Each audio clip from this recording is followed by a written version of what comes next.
We support them financially, not the government, not the corporations. IWT and The Real News are beholden to nobody else but us, we, the people.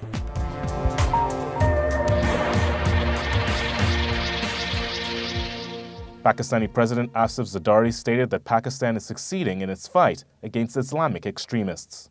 From where it was when we took over, and we are in a much better place. But to say that it's gone away and it has diminished totally, I wouldn't say that that's not possible. Mm-hmm. When you say better place, what do you mean, sir?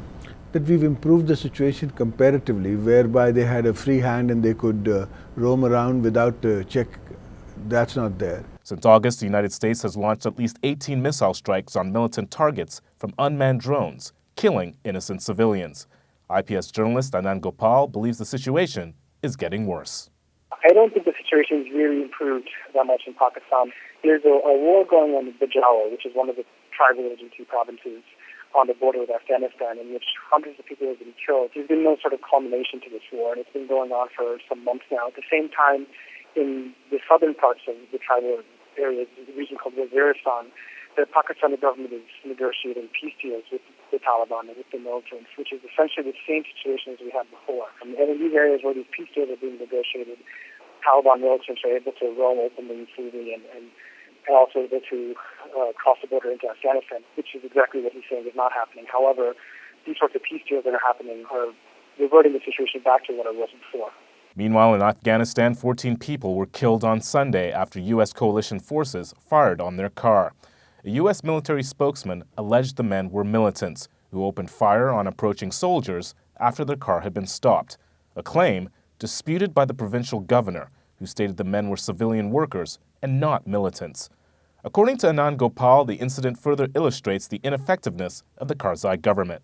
One of the reasons why Hamid Karzai is not in control or has very little credibility is because the central government is seen by most Afghans as being corrupt and ineffective and unable to protect them from various security threats. I think we're moving backwards in both cases because what you're having in both cases is the Taliban insurgency is growing. And the reason the Taliban is growing is because of, on both sides, civilian casualties, lack of development. The tribal areas in Pakistan are extremely underdeveloped. There's very little chance for social mobility for people who live there. And Islamic extremism is a very attractive option for them in this case. And this isn't something that's changed. This isn't something that's gotten better. It's only gotten worse. And it's the same in Afghanistan.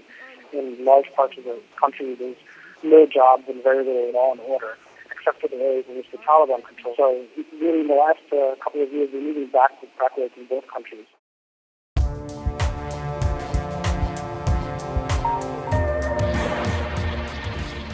Endless wars, abuse of powers, declining living standards, and the climate change crisis. The stakes couldn't be greater in the U.S. 2008 presidential elections. And with your help, we're moving our news operation to Washington, D.C., where we'll focus on money and corruption.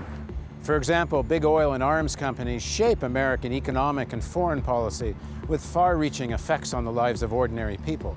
With allies in government, trade unions, the media, and in think tanks, they're a hidden hand that controls the commanding heights of American politics. Taking on the industrial military complex is what real change requires. Even former presidents and high administration officials have said so. But corporate television news treats such positions as marginal.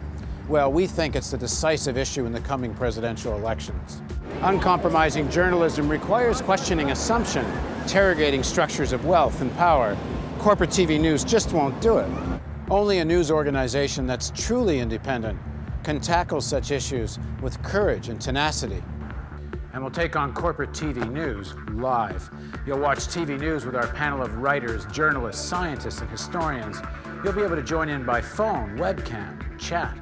Together, we'll discuss and debate what's the real story and take on the myth and the propaganda. But this is only possible if you support us now. We need to prove that a viewer-funded model works. So if you want the real news, we need you now. Please click on the donate button and give generously. Now's the time to decide if you want the real news to thrive. Your tax-deductible donation makes it possible. Please contribute at therealnews.com.